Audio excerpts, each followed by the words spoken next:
What if Wemmbu became king instead of Parrot in unstable SMP? What would have happened differently? Well, we all know that after all four protagonists teamed up, defeated Lettuce and put him in prison, Parrot became the king. But in this timeline, Parrot declines to become the king because he believes that if he gets too much power, he'll either become evil or won't be able to handle it properly. So instead, Wemmbu becomes the king. At the start, just like Parrot, everyone hates Wemmbu. But Wemmbu isn't like Parrot. He kills a player who is disrespecting him with his nuke in front of everyone to set an example, which makes everyone respect him through fear. And instead of opening spawn like Parrot did, he doesn't because he doesn't want to rush anything. He also doesn't make an army because he believes that he's powerful enough to defeat anyone he wants. But slowly, his hunger for power kicks in. He starts becoming evil and makes people work just so he can live comfortably. After some time, Parrot finds out about this and decides to confront Wemmbu. He says to Wemmbu, "We all agreed that you'd open spawn to make everyone play unstable, but you're just thinking about yourself. You're no different from Lettuce K." This makes Wemmbu angry and he kicks Parrot out of his kingdom.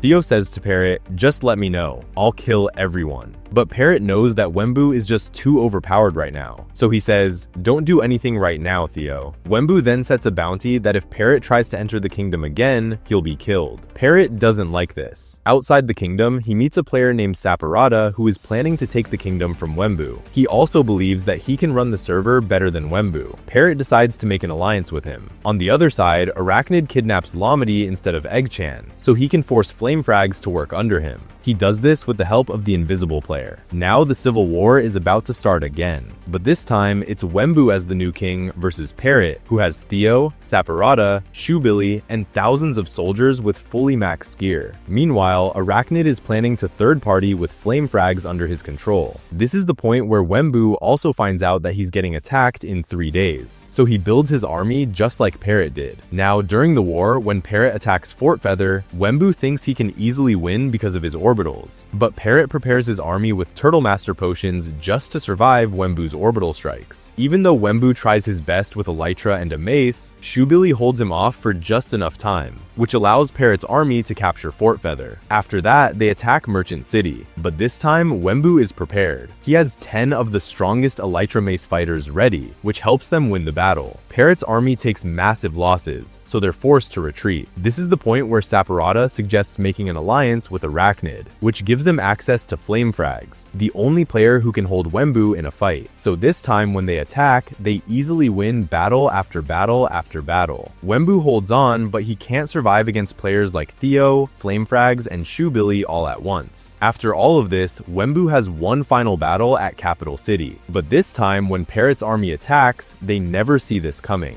Wemmbu has geared his entire army with maces, a task that seemed impossible to achieve, but he does it by using his stasis at the forge and taking those maces from the far lands by repeating world generation. Against an army like this, Parrot has no chance. They lose the battle, and Wemmbu remains the king of the SMP. But Parrot doesn't give up. He never does. So what will be his next goal? If you want to know that, comment part 2 and click the video on the screen to find out why Wemmbu needs to return to the Farlands.